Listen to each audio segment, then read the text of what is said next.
Dikepung Rusia tak bisa kabur dan melawan, militer Ukraina diminta menyerah sebelum fajar atau mati.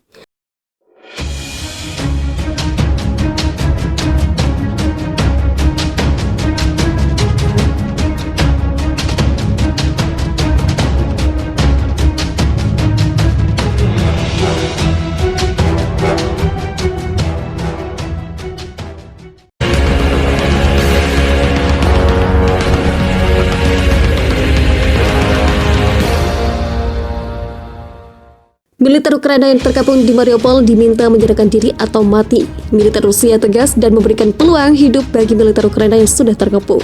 Pasukan yang masih berada di kota Mariupol yang sudah dikuasai pasukan Rusia ternyata masih bertahan. Namun mereka diminta untuk segera menyerahkan diri saat fajar atau mereka akan mati. Ketegasan tersebut disampaikan Rusia karena sudah tidak ada lagi peluang bagi militer Ukraina untuk melarikan diri atau melakukan perlawanan. Sebab lokasi sudah dikuasai oleh Rusia dan mudah saja bagi mereka untuk mendapatkan militer Ukraina yang masih berusaha bertahan. Rusia telah mengeluarkan ultimatum yang tidak menyenangkan pada pasukan Ukraina terakhir di kota pelabuhan Mariupol yang terkepung, menyerah saat fajar atau mati.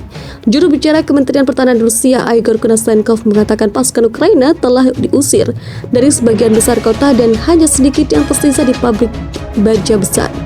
Seluruh wilayah perkotaan Mariupol telah sepenuhnya dibersihkan. Sisa-sisa kelompok Ukraina saat ini sepenuhnya di wilayah pabrik metalurgi Azovstal, kata Kementerian Pertahanan Rusia. Satu-satunya kesempatan mereka untuk menyelamatkan hidup mereka adalah dengan sukarela meletakkan senjata mereka dan menyerah. Kota Mariupol di selatan negara itu telah menjadi simbol perlawanan sengit Ukraina yang tak terduga sejak pasukan Rusia menyerbu pada 24 Februari. Tetapi pertempuran untuk menguasai kota pelabuhan itu telah menimbulkan kerugian yang mengerikan bagi warga sipil yang terperangkap dan kelaparan. Penduduk setempat melaporkan melihat pasukan Rusia menggali mayat dari halaman perumahan dan melarang penguburan baru. Tidak jelas mengapa. Saat pasukan Rusia semakin mendekat, Presiden Ukraina Volodymyr Zelensky mengeluarkan peringatan. Penghapusan pasukan kami, orang-orang kami di Mariupol akan mengakhiri negosiasi apapun untuk mengakhiri perang, kata Zelensky kepada situs berita Ukraina Pravda. Kami tidak menegosiasikan wilayah kami maupun orang-orang kami. Zelensky mengakui bahwa pasukan Ukraina sekarang hanya menguasai sebagian kecil kota. Dia mengatakan rencana dan proses negosiasi tertentu sedang dikerjakan dalam upaya membantu pasukan itu meninggalkan daerah itu, tetapi tidak merinci upaya itu.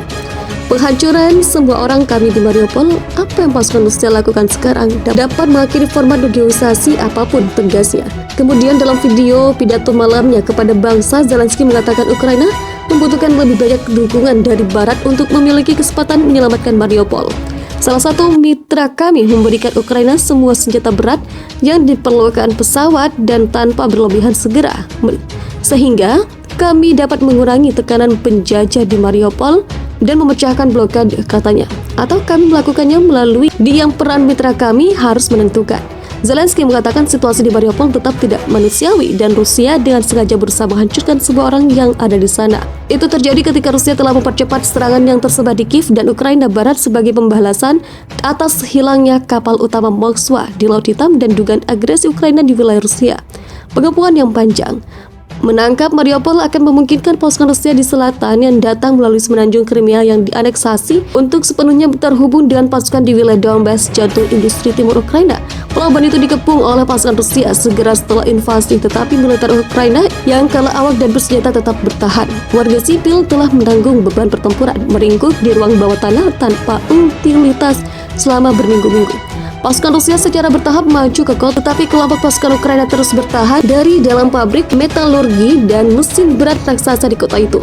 Yang keduanya memiliki jaringan terowongan bawah tanah yang luas. Wartawan Reuters di bagian kota yang dikuasai Rusia kemarin mencapai pabrik baja Ilyich yang diklaim Moskow telah direbut pada hari Jumat. Pabrik itu direduksi menjadi reruntuhan baja bengkok dan beton yang diledakkan tanpa tanda-tanda pembela. Di luar, setidaknya setengah lusin mayat sipil tergeletak berserakan di jalan-jalan terdekat. Zelensky memperkirakan bahwa 2.500 hingga 3.000 tentara Ukraina tewas dalam perang dan sekitar 10.000 terluka. Kantor Kejaksaan Ukraina mengatakan Sabtu bahwa sedikitnya 200 anak telah tewas dan lebih dari 360 terluka. Pasukan Rusia juga telah menangkap sekitar 700 tentara Ukraina dan lebih dari 1.000 warga sipil, kata Wakil Perdana Menteri Ukraina Irina Vereshchuk pada Sabtu. Ukraina menahan jumlah tentara Rusia yang hampir sama dengan tahanan dan bermaksud untuk mengatur pertukaran tetapi menuntut pembebasan warga sipil tanpa syarat apapun, katanya.